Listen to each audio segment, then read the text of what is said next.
Assalamu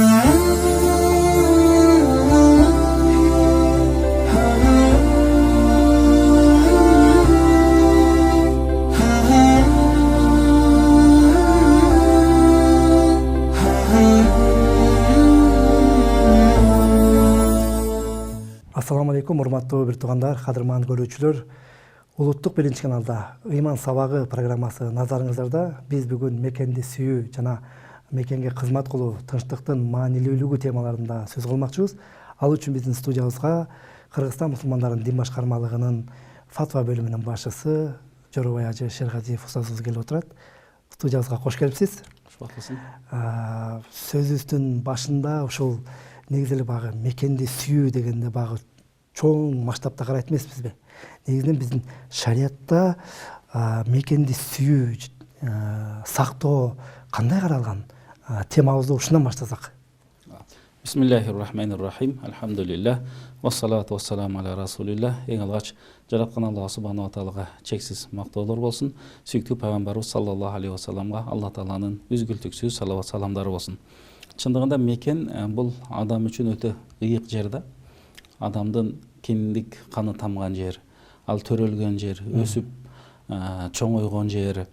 Ошол жерде ал өзү эле жалгыз болбостон айлана чөрөсү менен байланышы, негизи адамдын баягы мекени жалпы каралат да. Анын тили, маданияты, үрп-адаты, ата бабасынан калган мурасы, муну ошентип отуруп анын жашаган жери бул өзүнүн баягы мекенине айланат дагы. Bizde şariatımızda bayağı mekendi süyü imandan деген анан сөз калыптанган.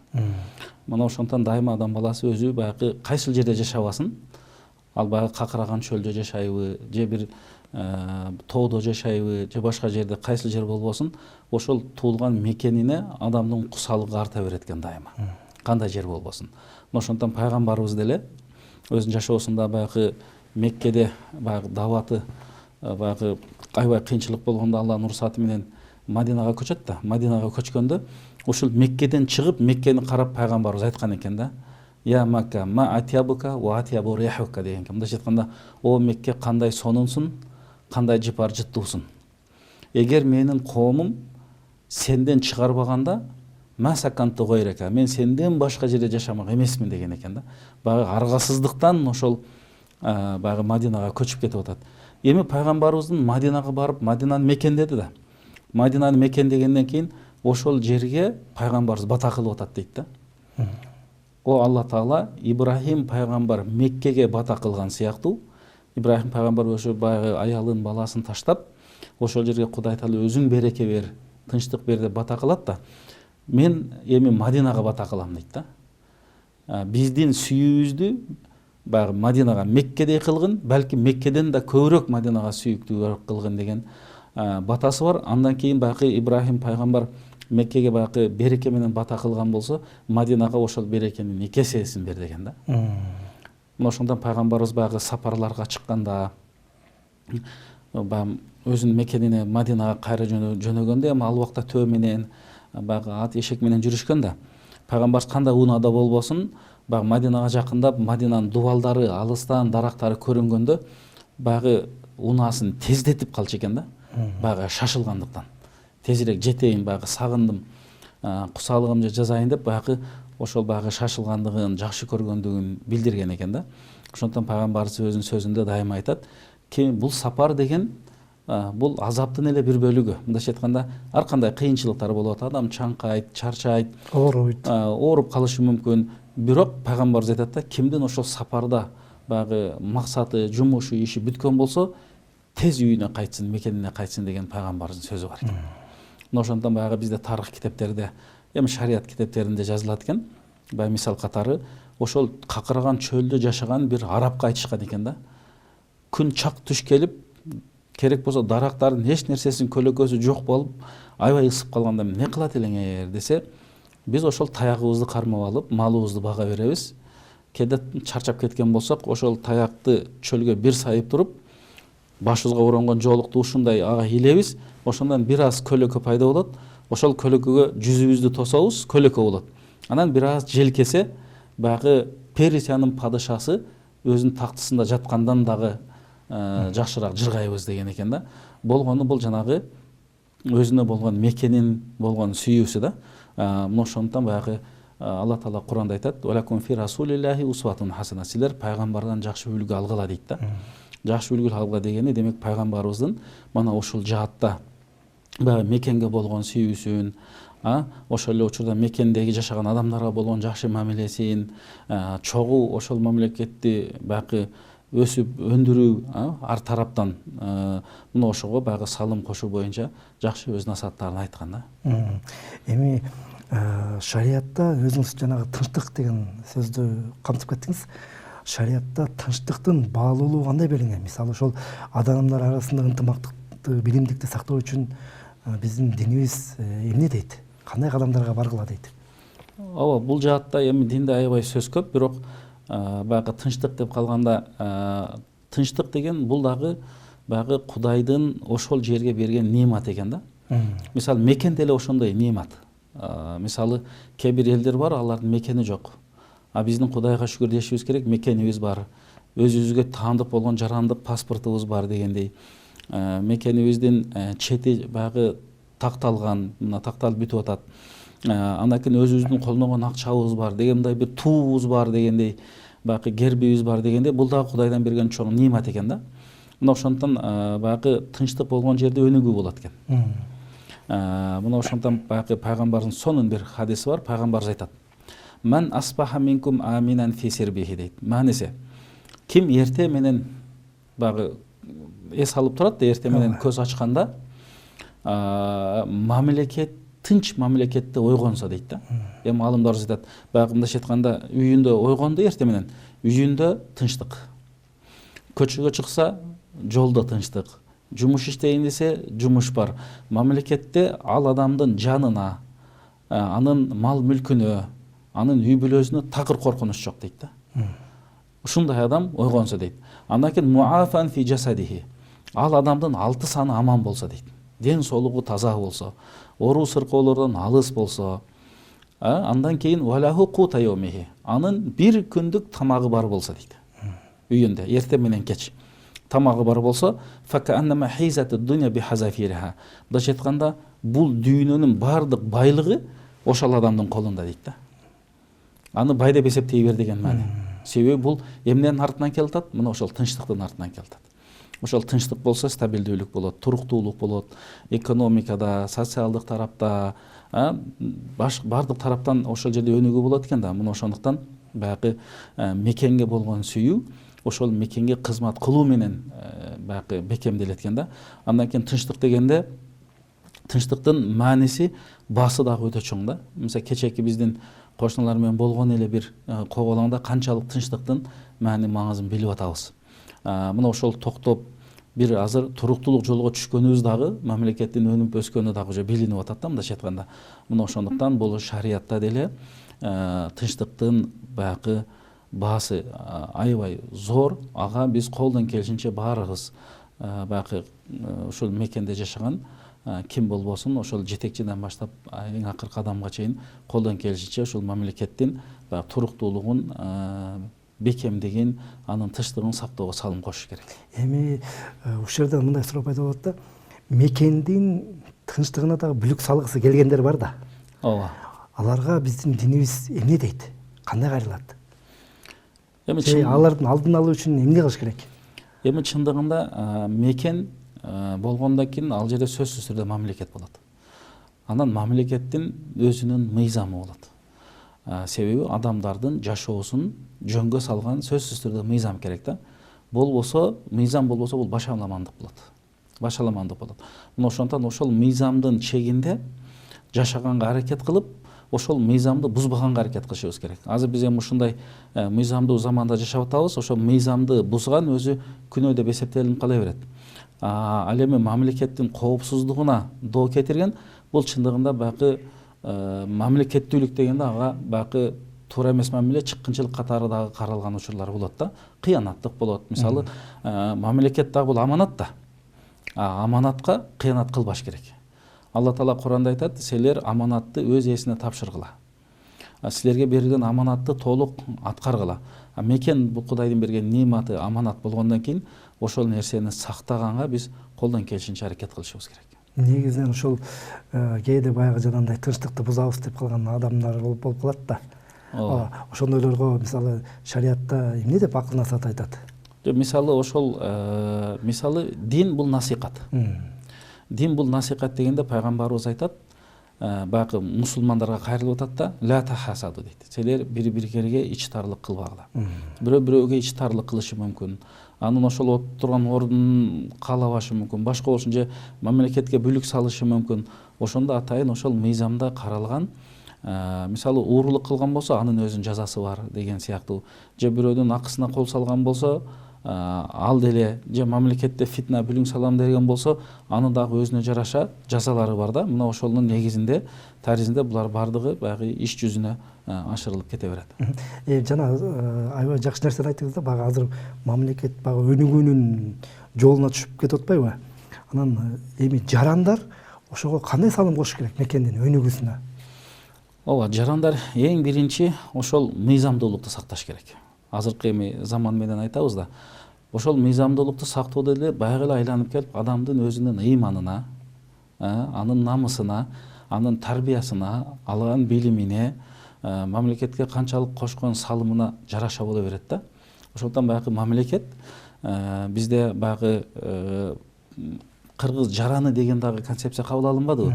Бул деле ошол концепция деле мисалы мамлекет тарабынан кабыл алынгандыгы, бул ошол мамлекеттеги баягы биз эми көп улуттуу мамлекетпиз да. Ошол жерде эң биринчи ынтымакты, анан беримдикти, тынчтыкты сактоо үчүн багытталган да. Ар бир адам өзүнүн иденттүүлүгүн билип, кыргыз жараны экенин билип, эми канча улут болбосун, бирок бардыгы бир Кыргызстан деген мамлекетте жарагандыктан, ошол туунун астында, ошол девиздин алдында баягы бири-бирине эч бир зыян бербестен чогуу бир ошол мамлекетти өнүктүрүп өстүрүүгө салым кошуусу деп эсептелинет да. Мусулман адам ушул жаатта жакшы эле ниет кылып койсо, кылган ишинин бардыгына Кудай Тааладан сооп бериле берет. Азыр мына биздин мекен сакчыларыбыз да бар да. Анан мекенге кызмат кылам деген дагы биздин муундар өскөн эле да. Ошол мекенди коргоодо биздин шариятыбыз кандай бир соопторду берет, же болбосо кандай бир ийгиликтерди жаратса болот? Ооба, пайгамбарыбыздын аябай бир жакшы сөзү бар да. Бул хадисте келет. Пайгамбарыбыз айтат: "Айнани ла тамассухуман нар" дейт. Мындайча айтканда, эки көздү Алла Таала тозокко салбайт дейт. Биринчиси кайсы көз десе, айнун батат тахрусу фи сабилла. Мындайча айтканда, бир көз ошол мамлекеттин чек арасында мамлекеттин коопсуздугун, тынчтыгын сактап уктабаган көз дейт да. Бизде мисалы азыр учурда мисалы чек арада турган жоокерлерибиз бар. Андан башка дагы жоокерлерибиз бар. Бардыгы эле баягы максаты ошол жоокерлик кызматка баратканда мамлекетти коргойм деп кетип атат да. Мына ошолор максат кылынат.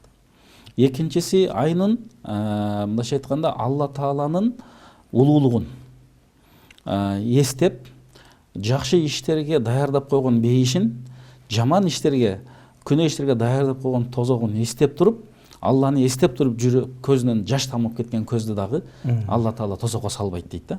Себеби ал адам жүрөгү жумшак адам, кулк мүнөзү жакшы адам, деги эле башка өзү ошентип ыйлап аткандан башка бирөөгө деги эле зыян бербеген адам. Мына ошондон ошондой жашап өткөргөндүктөн ушул эки нерсени баягы пайгамбарыбыз баса белгилеген да. Демек бул мекенди коргоо, мекен үчүн жашоо бул дагы шариятыбыздын эң негизги максаттарынан, милдеттеринен деп билинет да. Негизинен анан могу келечек биздин өсүп келаткан муундарга ушул эмне деп айтат элеңиз мекенди коргоо боюнча? Ооба, биринчи негизи бул мекенди коргоо боюнча негизги патриоттук тарбия бул үй бүлөдөн башталыш керек. Биз үй бүлөдөн ошондой нерсени үйрөтүшүбүз керек. Андан кийин мектептердеги программаларга мына ушул нерселер кириш керек. Мисалы биздин ата бабаларыбыздан калган каада салттарыбыз бар, үрп адатыбыз бар, мына сүйлөп аткан тилибиз бар дегендейчи. Мына ушулардын бардыгын биз жаш муунга окутушубуз керек. Мына биздин мамлекетте кыргыз мамлекетинин түптөгөндөр деп 5 бир немеге ыйгарылып атпайбы? Мисалы Ишаналы Арабаев жана башка немеге сыяктуу. Мына ошон биздин тарыхыбызды жаштар билиш керек да. ошолор биздин мамлекетибизди түптөө жолунда репрессияга да дуушар болуп кетишти, жок болуп кетишти да. Кээ бирлеринин баягы жаткан жерде белгиси болуп калган.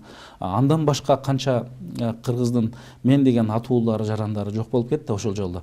Мына ошого окшогон тарыхты биз окутушубуз керек да жаштарга. Бул мекен деген ыйык болот. Бул шарият жактан дагы, мыйзам жактан дагы бул ар бир баягы жарандын ошол мекенге болгон сүйүүсү бул милдеттүү экендигин, ошол үчүн кызмат кылуу, ага мисалы жакшылык кылбаса зыян бербесин деген таризде мына жаштарды бир жакшы баягы талим тарбия берип чоңойтуу бир ал бир ата эненин милдети да. Анан Жорой эже, мекендин өнүгүшүнө терс таасир берген көрүнүштөр бар да. Мисалы кээ бир багы өсүп келаткан муундар жанагынтип зыян нерселерди колдонуп өзүнүн ден соолуктарына жабыркатып, бул деле бир мекенге бир терс таасир тийгизген көрүнүш деп эсептейм да. Бул жаатта шарият эмне сунуштарды айтат? Кандай кылса болот? Ооба, ошондуктан шариятыбызда эң биринчи айтылат, адам өзүнүн акылын сакташ керек дейт. Бул негизги маселелер дейт да. Акылы дегенде мына ошол арак ичпеш керек, ал мас кылат. Мисалы баягы тыюу салынган заттарды колдонбош керек, жаман нерселерди колдонбош керек. Ошол эле нерсеге азыр акылды сактоого азыркы учурда телефондордон чыккан туура эмес оюндар чыгып атат. Баардык жаштардын неменин убактын алган, ошону кызыктырган, аң сезимин бузган, психологиясын, анын ой жүгүртүүсүн бузган. Мына ошол нерселердин баардыгы эле бул баягы келечек муунга таасирин тийгизе турган нерсе да. Кээде мына көчөдү көрсөң, биздин убакта башка нерселерди ойночу элек, азыркыларды такыр эле башка нерсе ойноп атат да. Ошого окшогон нерселерден сак болуш керек. Бул акылды сактоо болот. Андан кийин адам өзүнүн мал мүлкүн сакташ керек. Аны адалдан таап, адалдан иштетиш керек. Өзүнүн намысын сакташ керек, өзүнүн динин сакташ керек дегендей, мына ошол шариатта негизги сактай турган нерселер бар да. Мусулман адам мына ошолорго эле бекем болсо, ал адамдан мамлекетке такыр зыян болбойт да. Колдон келишинче ал пайда болсо болот. Мына ошондон бул баягы терс зыян бере турган нерселер боюнча бизде мыйзамдар дагы бар. Мына ошолор дагы адамдардын иш аракеттерин ошого барбаш үчүн жөнгө салып турат. Анан бүгүнкү күндө мисалы карасаңыз, кээ бирде баягы пендечилик кылып деп коебуз го. Пендечилик кылып, мисалы өзүбүздүн бир эле мекенибиз бар да. Ошо мекенибизге мисалы тазалыкты сактабай коебуз кээде. Ошол эле жеп аткан нерсебизди урнага челекке таштабай, көчөгө таштап койгон учурларыбыз болот. Ушул жаатта дагы таза биздин ислам динибиз тазалыкка үндөйт да. Анан негизи эле ушундай көрүнүш болуп калса, эмне деп айтат элеңиз ошол жарандарга? Эми негизи бул нерсе дагы ошол тарбияга да жараша болуп калышы мүмкүн. Эми баардык жарандар таштабайт, эми кээ бирлер бар да. Мына ошондон бизде ошол тазалык жагы, ага үндөө жагы Куранда, пайгамбардын сүннөттөрүндө да айтылат да. Баягы Алла Таала өзү аруу, таза зат, тазалыкты жакшы көрөт дейт да. Ошондон силер айлана чөйрөңөрдү тазалап жашагыла деген пайгамбарыбыздын сөзү бар. Баягы адамдар отура турган, чогулуп сүйлөшө турган жерлерге жаман нерсе таштабагыла деген пайгамбарыбыздын дагы баягы көрсөтмөлөрү бар да. Мына ошондон бул жаатта биз колдон келишинче бул эле дагы эле барып туруп баягы адамдын тарбиясына байланыштуу болуп калат.